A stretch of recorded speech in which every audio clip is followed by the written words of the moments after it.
we're here with Heather Knight at Lord's, home of cricket. Thanks for joining us. So like the men, England ladies will be taking on India next month. Are you excited to finally be getting into the swing of things again with international cricket?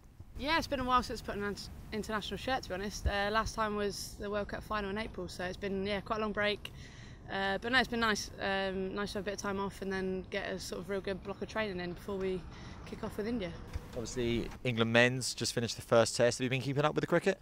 Yeah, of course I've been watching here and there. Looks like quite a dead track, I think. So hopefully we'll have something a bit different at Wormsley because they've got batters that are capable of sort of batting for a very long time. But no, yeah, I always watch the men's stuff and keep up with that. What was your thoughts on the first test? Anyone impress you?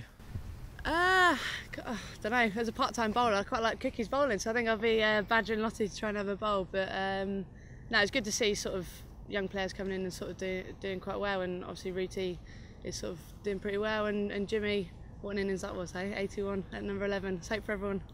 There definitely is for tail enders. A lot of emphasis on the men's game at the moment. Ladies' game has taken a few vital steps forward recently. Do you think that we're far off from the ladies' game being recognised as a major sport in England? I think it's amazing to be part of women's cricket at the moment. It's on a sort of massive high, and sort of the professional contracts coming in 2 months ago, and obviously the new deal announced today with Kia. So yeah, it's really exciting to be part of women's cricket, and I think it's sort of being recognised as something different to men's cricket rather than just comparing it to men's. It's a separate entity, and that's really exciting, and hopefully it'll continue. Obviously you mentioned that deal with Kia. You enjoying your new car that you were given today? I am, yes. It's a little bit bigger than I'm used to, so it's a slight issue to park maybe, but I'm sure I'll get used to it. So, yeah, it's a great car, and pretty lucky with sort of Kia and ECB sorting that out. You made your England debut in 2010. How much has the ladies' game improved in the 3-4 years that you've been playing?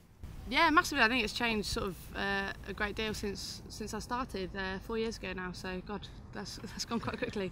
Yeah, there's been massive developments in the game, not just sort of off the field but on the pitch as well. And sort of the introduction of contracts, not just here but all over the world, has sort of helped push the game forward. And I think, yeah, there's massive differences. Sort of bowlers are bowling faster, girls are hitting the ball harder, and it's really exciting time to be a part of women's cricket. See that the ECB recently announced that you're going to go over to Australia to play state cricket in the winter. How excited are you to be doing this, and will it improve your game? Oh yeah, I'm pretty lucky, and I get to sort of go out there, play in the sun, play a really good standard of state cricket. The standard out there is a lot better than the county stuff here, just because they've probably got sort of 7 states. So yeah, really excited, really good block of sort of training and playing, and looking forward to having a bit of sun as well. It's a hard life, isn't it? Yeah, it's tough. You were named 2013 the Women's Ashes Player of the Series last year. Where does that rank in your career so far? Yeah, I think it's probably up there. Sort of winning the Ashes back here last summer was definitely the sort of highlight today, and obviously to contribute to the team doing well was brilliant, and to go out to Australia and do it out there was pretty special as well. So last 12 months has definitely sort of been the highlight of my career. And obviously at only the age of 23 you've got quite a lot ahead of you. Where do you want to see the ladies' game in the next 4 or 5 years progress? Oh, good question. I think in terms of sort of the world game, I think if we can sort of increase the standard across the whole world and sort of get more people watching, playing an exciting brand of cricket, and that's the main thing really. If the standard is definitely improving, but if we can sort of push it further and sort of get the sort of lower teams competing against the top teams, which has started to happen, but hopefully it'll happen a little bit more. Hopefully we'll stay sort of on top, but it'll be good to get sort of challenged a lot more from the lesser teams that they've been called in the past. Yeah, so long way to go in women's cricket, hopefully. In April, unfortunately, you lost in the final of the World 2020 to Australia.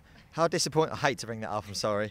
How disappointing was it to lose that game, but do you think it made it stronger as a team?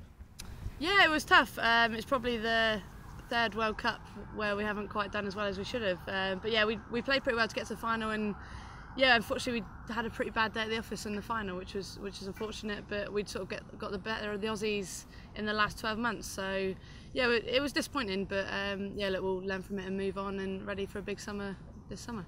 Do you think that now the current crop of English ladies is possibly the strongest that we've ever had, and could potentially be the strongest we'll have for a long time? I don't know. I think the team back in 2009 was obviously pretty strong, and before I got into the team, and they obviously won 2 World Cups and an Ashes series within sort of 12 months. So I don't know, it's a difficult one. Hopefully sort of moving forward we can build on the last 12 months we had and continue having successes. And as I said earlier, we're sort of very evenly matched with Australia, so hopefully we can sort of edge them out in the next few years and get back at world #1.